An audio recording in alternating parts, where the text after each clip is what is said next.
চলে আসলাম আপনাদের মাঝে আরও একটা নতুন রেসিপির সাথে। আজকের রেসিপি সেমাই চুটকি পিঠা, তারপরে হচ্ছে সাবুদানা দিয়ে রান্না করব। তো রেসিপিটা আপনাদের সাথে শেয়ার করব। আসসালামু আলাইকুম, welcome back to my channel. সবাই কেমন আছেন? আশা করছি সবাই ভালো আছেন, সুস্থ আছেন। আলহামদুলিল্লাহ, আল্লাহর অশেষ রহমতে আমরাও ভালো আছি। তো আজকে আমি একদম ইউনিক একটা রেসিপি আপনাদের সাথে শেয়ার করব। সেমাই দিয়ে, চুটকি পিঠা দিয়ে, তারপরে হচ্ছে সাবুদানা দিয়ে রান্না করব। এভাবে আগে একবার আমরা রান্না করে খেয়েছি, আমাদের কাছে বেশ ভালো লেগেছে, সেজন্য আপনাদের সাথে রেসিপিটি আরও একবার শেয়ার করলাম। তো আপনারা যে যেখান থেকে আমার ভিডিওটি দেখছেন, আমি আশা করব একটা লাইক দিয়ে ভিডিওটি দেখা শুরু করবেন আর ফুল ওয়াচ দিবেন। তো এই তো সেমাইটা রান্না করার জন্য আমি হাফ লিটার দুধ নিয়ে নিলাম। আমি এই দুধের প্যাকেটটা নিয়েছি, এটাও ফুল ক্রিম। তো সেমাই নিয়েছি, এটা লাচ্ছা সেমাই হ্যাপি টাইম। তো এখন আমি সেমাইগুলা প্যাকেটটা খুলে একটা বাটিতে নিয়ে নিলাম। এইদিকে আমি দুধটা ঢেলে নিচ্ছি একটা পাতিলের মধ্যে। যে পাতিলে আমি সেমাইটা রান্না করব, ওই পাতিলে হচ্ছে আমি দুধটা ঢেলে নিলাম। এদিকে আমি চুলায় পানি বসিয়ে দিলাম, পানিগুলা ফুটতে থাক।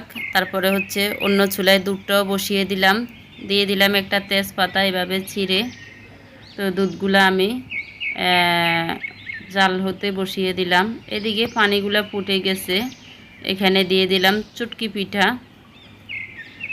পিঠাগুলা একটু জাল করে নিব।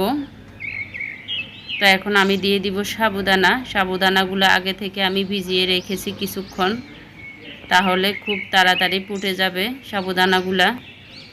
তো সাবুদানা আর চুটকি পিঠা আমি একসাথে ফুটিয়ে নিচ্ছি। এদিকে তরল দুধও কিন্তু বলক এসে গেছে, তো আমি চুলাটা কমিয়ে দিলাম। এখন হচ্ছে আমি চিনি দিয়ে দিলাম।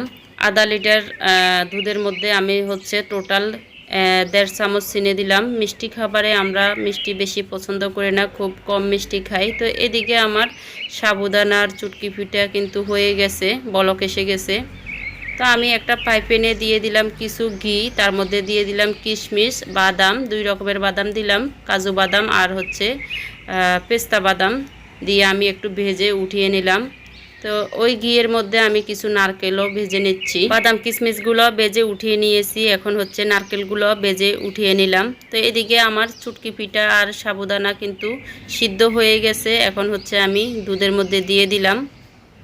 আমি কিন্তু ছেঁকে নিই নাই, আমি ওই পানি সহ দিয়ে দিলাম। পরে হচ্ছে আমি কিছু গুঁড়ো দুধ অ্যাড করে নিয়েছি, সেটা আর শেয়ার করা হয় নাই। তা আমি কিছুটা লবণও দিয়ে দিলাম, খুব সামান্য পরিমাণে লবণ দিয়ে দিয়েছি। এই তো আমার কিন্তু সাবুদানা আর হচ্ছে চুটকি পিঠা দুধের মধ্যে রান্না করা হয়ে গেছে। এখন একটা বাটিতে ঢেলে নিলাম আমি, তার মধ্যে দিয়ে দিলাম সেমাই। সেমাইগুলা দিয়ে একটু মিক্স করে নেব। যেহেতু দুধ, সাবুদানা আর হচ্ছে চুটকি পিঠার মিশ্রণটা খুবই গরম আছে, তো সেজন্য আমি সেমাইগুলা দিয়ে একটু নাড়াচাড়া করে নিলাম। তো আমি বারবার দিচ্ছি আর একটু নাড়াচাড়া করে মিক্স করে নিচ্ছি। এগুলা একটু পরে ঘন হয়ে যাবে। দিয়ে দিলাম ভেজে রাখা নারকেলগুলা, তারপরে হচ্ছে কিশমিশ বাদামগুলা, একে একে সবগুলা এভাবে আমি দিয়ে দিলাম। তো এই তো আমি এখন কিছুটা খেয়ে দেখতেছি কেমন হলো। এটা অনেক মজার হয়ে থাকে খাওয়ার সময়। এই যে বাদামগুলা দেখছেন না, এই বাদামগুলা যখন দাঁতের নিচে পড়ে খুবই ভালো লাগে, একদম মচমচা। আর ঘিয়ে ভাজা বাদাম, ঘিয়ের একটা ঘ্রাণ লাগে, খেতে খুবই ভালো লাগে।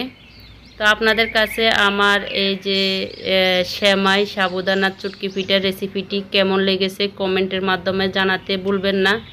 আপনারা যারা আজকে নতুন আমার চ্যানেলটি ভিজিট করছেন, রেসিপিটি ভালো লাগলে চাইলে আমার চ্যানেলটি সাবস্ক্রাইব করে আমার পাশে থেকে যেতে পারেন। যারা ফেসবুক থেকে দেখছেন, রেসিপিটি ভালো লাগলে চাইলে পেজটি ফলো দিয়ে আমার পাশে থেকে যেতে পারেন। আর অলরেডি যারা ফলো সাবস্ক্রাইব করে দিয়েছেন তাদেরকে অসংখ্য ধন্যবাদ। দয়া করে কেউ স্প্যাম কমেন্ট করবেন না, লাইক সংখ্যাটা লিখবেন না। তো সবাই ভালো থাকবেন, সুস্থ থাকবেন। এতক্ষণ পর্যন্ত সাথে থাকার জন্য আপনাদেরকে অসংখ্য ধন্যবাদ। আল্লাহ হাফেজ।